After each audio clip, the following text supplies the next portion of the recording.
Assalamualaikum warahmatullahi wabarakatuh. Perkenalkan, nama saya Ilmi Faizan dengan NIM 1E12011. Di video ini saya akan menyelesaikan dua soal dengan menggunakan aplikasi MATLAB.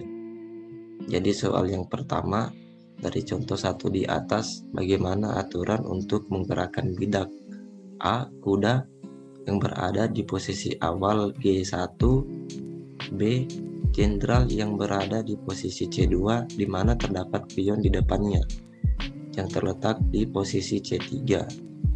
Soal nomor 2 dari contoh 2 di atas, bagaimana dapat mengisi 2 liter air ke tempat yang berkapasitas 4 liter. Oke, pertama-tama kita identifikasi dulu soal yang nomor pertama. Ini saya menyediakan gambar catur dan kita buka aplikasi MATLAB-nya. Di sini saya sudah menyediakan file kosong dengan nama file catur. Nah, untuk soal kuda tadi, posisi awalnya itu terletak di G1. Nah, dan sesuai dengan aturan catur bahwa kuda itu bergerak huruf L. Jadi seperti ini, dari posisi G1 bergerak posisi L begini dan begini, kemudian bisa juga ke sini. Nah, jadi kemungkinan posisi yang bisa ditempati oleh kuda terletak di sini, di F3, H3, dan di E2. Nah, tapi untuk posisi awalnya itu untuk baris pertama dan kedua diisi oleh pion, dan di baris pertama diisi oleh bidak-bidak yang lain. Nah, jadi untuk kondisinya di E2 ini tidak bisa digerakkan ke posisi tersebut.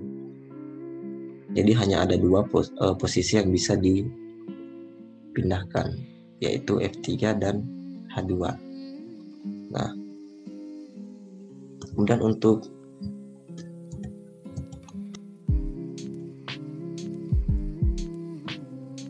soal jenderal, posisi awal jenderal itu terletak di C2 di sini dan terdapat pion di C3. Nah, di kasusnya jenderal ini ingin bergerak ke posisi C4, ke posisi ini. Nah, tetapi tidak bisa karena terhalang oleh pion. Oke, sekira itu kita langsung saja masuk ke codingannya. Jadi di sini saya akan menyelesaikan dulu seluruh codingan untuk soal yang pertama, baru saya akan menjelaskannya.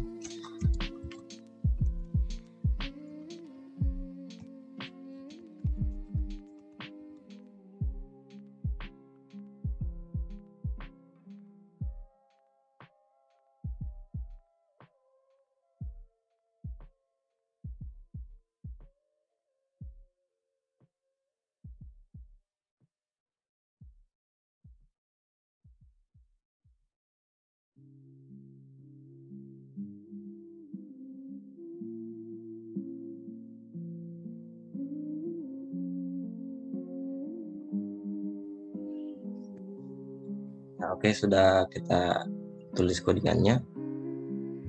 Jadi pertama-tama saya akan menjelaskan ujian nomor 1, yaitu soal kuda. Nah, jadi di sini kita tampilkan dulu pilihan soal menggunakan fprintf, yaitu 1 soal kuda, 2 soal jenderal. Nah, di sini ada tanda \n itu untuk membuat baris baru. Nah, selanjutnya di sini ada variabel soal. Nah, variabel soal ini untuk kita memilih soal apa nanti yang akan kita pilih. Apakah soal nomor 1, apakah soal nomor 2. Nah, apabila soal yang kita inputkan itu adalah soal 1, nah di sini if soal sama dengan 1, Nah, maka yang akan dikerjakan itu adalah soal CUDA. Jadi baris programnya yaitu sampai di sini. Nah, ini untuk soal CUDA. Nah, kita masuk di soal CUDA. Seperti yang sudah dijelaskan tadi, kalau CUDA-nya itu berada di posisi G1. Di sini diisi bidak lain. Itu isi bidak lain. Nah, selanjutnya variabel A ini untuk menentukan tujuan CUDA. Itu masukkan tujuan CUDA. Nah, setelah itu dicek.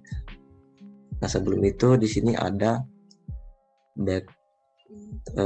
tanda S, itu artinya inputan ini itu akan dikonversi ke tipe data string. Jadi hasil outputnya itu berupa string. Nah, kita lanjut. Jadi A ini dicek inputannya apakah pertama, apakah ia akan menuju di F3. Nah, di F3 itu bisa dipindahkan di sini. Nah, jadi di sini pasti akan ditampilkan udah sekarang berada di posisi A. Nah, A itu sendiri adalah F3. Nah, kemudian apabila kita memasukkan tujuan CUDA-nya itu di sini ada kesalahan, bukan di G3 tapi di H3. Nah, sini H3. Apabila tujuannya itu di H3 maka bisa, karena di sini kosong dan sesuai dengan aturan, maka udah sekarang berada di posisi H3. Nah, selain kondisi di F3 dan H3 itu, maka yang akan baris program yang akan dijalankan yaitu kondisi yang ini, else. CUDA tidak bisa berjalan ke posisi yang diinputkan user, apakah karena ada bidak lain atau tidak sesuai dengan aturan. Nah, di sini misalkan kita pilih soal CUDA. Nah, CUDA sekarang berada di G1. Kita masukkan misalkan di posisinya H3.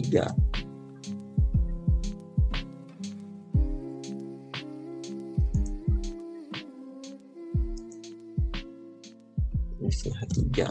Nah, kita ulang dulu.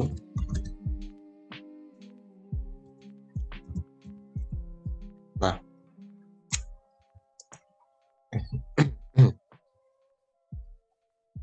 kita masukkan di posisi H3. Nah, sekarang udah berada di posisi H3. Nah, misalkan kita masukkan tujuan CUDA itu selain di F3 dan H3 kan tidak bisa. Kita masukkan misalkan di E2. Maka CUDA tidak bisa berjalan ke posisi E2 ini karena ada bidak lain atau tidak sesuai dengan aturan. Nah, kalau di sini memang diisi oleh bidak lain. Ya, seperti itu. Kemudian kita lanjut di soal general. Nah, untuk soal general, baris programnya itu agak panjang dari sini sampai di sini. Jadi ini untuk baris program soal general. Nah, di sini ada fprintf untuk posisi awal general di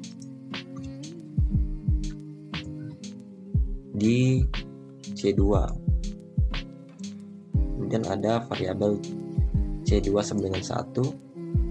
Itu artinya C2 ini berada di posisi awal C2, dimana di C1 itu yang artinya true. Kemudian ada B, tujuan general. Kemudian dicek apakah tujuan general itu C3. Nah, kalau misalkan tujuannya di C3, maka akan dicek apakah general itu berada di C2. Nah, setelah itu karena di C3 ada pion, maka jenderal ini tidak bisa berpindah ke posisi C3.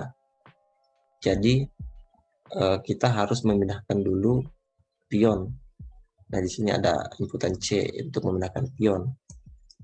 Nah, selanjutnya dicek lagi apakah pion ini tetap di C3.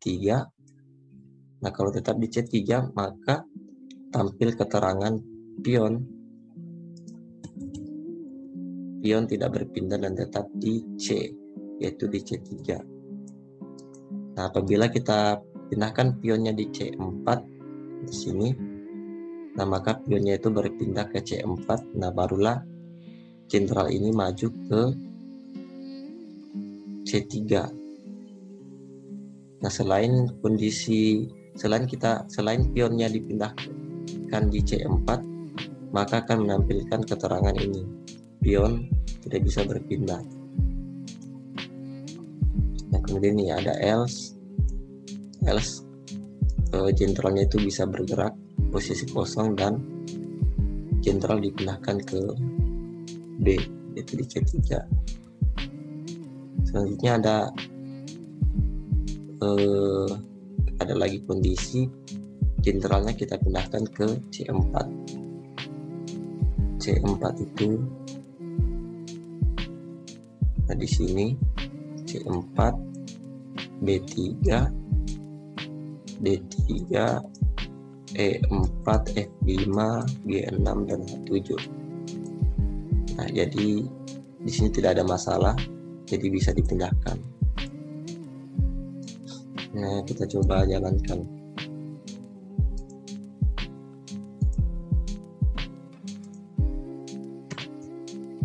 Posisi awal jenderal di C2. Misalnya kita ingin pindahkan jenderal ke C3. Nah, terdapat pion, kita pindahkan pionnya ke C4. Nah, jenderal telah maju ke C3.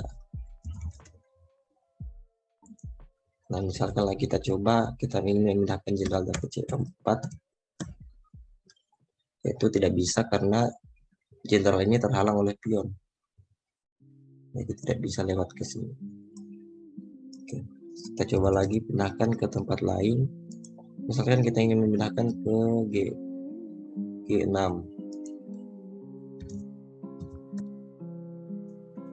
Bisa, jenderal sekarang berada di posisi G6. Oke, untuk soal nah, oke, sebelum itu ada lagi kondisi terakhir else, di mana ini kita memasukkan pilihan soal selain dari 1 dan 2, misalkan 4. Nah, 4 itu tidak ada di nomor soal, maka yang dijalankan ini. Oke. Nomor soal pertama kurang lebih seperti ini. Oke, kita lanjut lagi di nomor 2.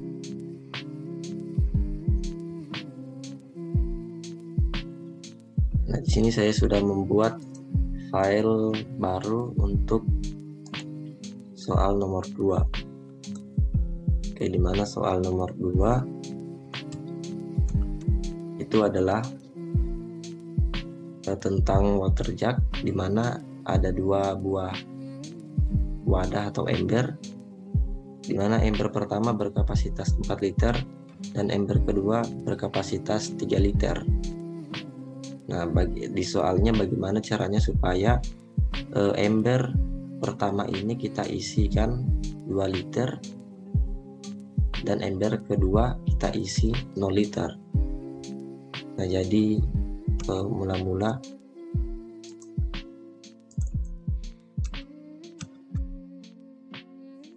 kita gambarkan dulu di sini. Nah, ini ember pertama.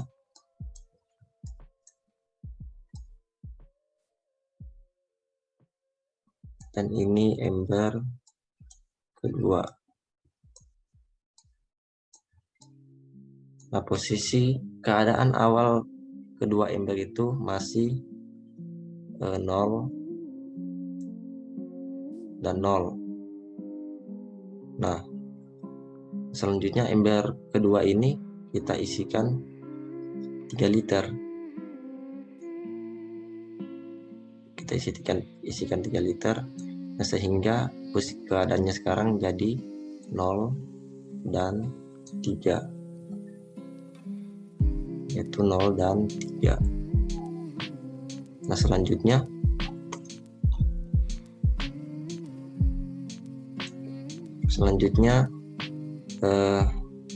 di ember kedua ini kita pindahkan isinya seluruhnya ke ember pertama. Nah, jadi sekarang ember kedua ini jadi kosong dan ember ke satu menjadi 3 liter. Jadi di sini ember pertama 3 liter dan ember kedua menjadi 0. Selanjutnya kita isikan lagi 3 liter. Selanjutnya kita isikan penuh ember kedua sehingga menjadi ember pertama 3 liter tetap dan ember ketiga menjadi 3 liter juga. Nah, selanjutnya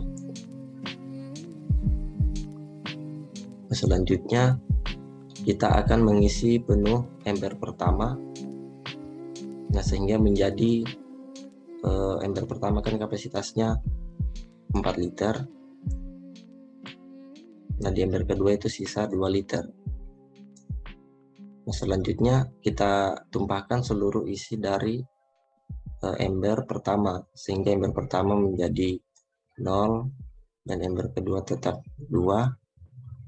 Nah, terakhir kita pindahkan seluruh isi dari ember kedua ke ember pertama sehingga ember kedua jadi 2 dan ember kedua jadi 0. Nah, selanjutnya kita pindah ke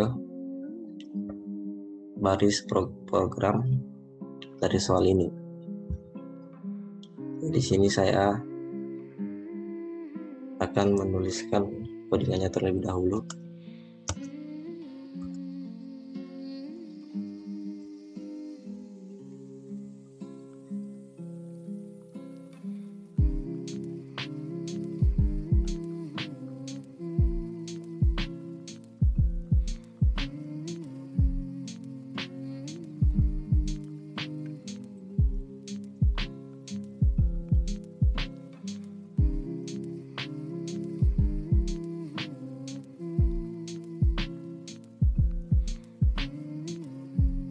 Nah, di sini saya sudah tuliskan kodingan dari soal nomor 2. Kita coba run. Nah, jadi volume gelas A adalah 4 liter kapasitasnya dan gelas B berkapasitas 3 liter. Nah, untuk air gelas A kita isi 2 liter. Nah, di sini kita dapat hasil akhir gelas A itu 2 liter dan gelas B 0 liter. Nah, jadi mula-mula untuk kodingan yang ini X adalah nilai awal dari ember A yaitu 0 liter dan Y itu dari ember B juga 0 liter. Dan variabel Z ini adalah untuk inputan untuk gelas A. Dan di sini kita isikan inputannya adalah 2. Nah, maka di sini akan langsung di print untuk kondisi awalnya, keadaan awal yaitu 0 dan 0. Nah, maka di sini tampil gelas A 0 dan gelas B juga 0. Nah, selanjutnya masuk di perulangan, X-nya adalah 0 dan Z-nya adalah 2. Apakah 0 tidak sama dengan 2? Nah, maka masuk di blok looping ini. Nah, setelah masuk, di sini lagi dicek nilai X-nya. Apakah X kurang dari A? Nah, di sini nilai A-nya adalah A itu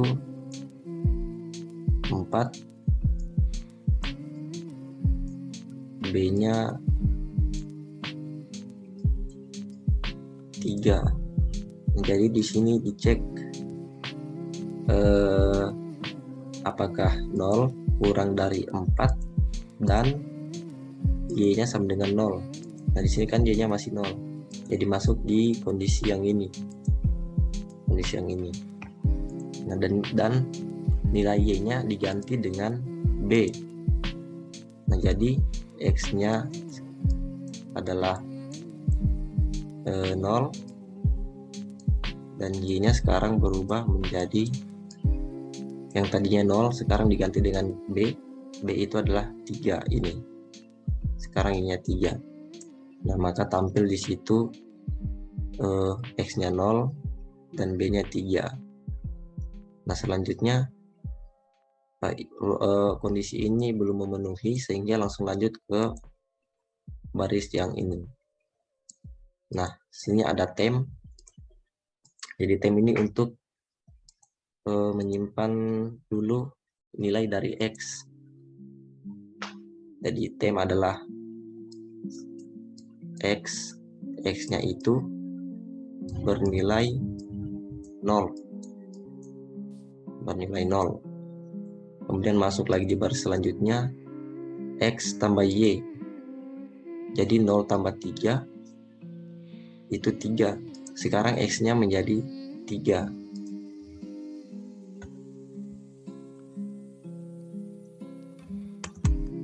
X-nya menjadi 3. Dicek apakah 3 lebih besar dari 4. Nah, ini belum memenuhi, jadi langsung masuk ke sini. Y-nya tadi yaitu 3 dikurang x-nya 3 dikurang temnya 0. Jadi di sini y-nya adalah 0. Nah, jadi sekarang x-nya berubah menjadi 3 dan y-nya menjadi 0. Nah, maka di sini tampil 3 dan 0. Nah, begitu seterusnya sampai kondisi terakhir. Nah, di sini perulangannya berhenti sampai di sini karena nilai x-nya itu 2 dan di sini kondisi ini sudah terpenuhi, maka loopingnya sudah berhenti. Kira-kira seperti itu. Jadi sekian apa yang bisa saya jelaskan.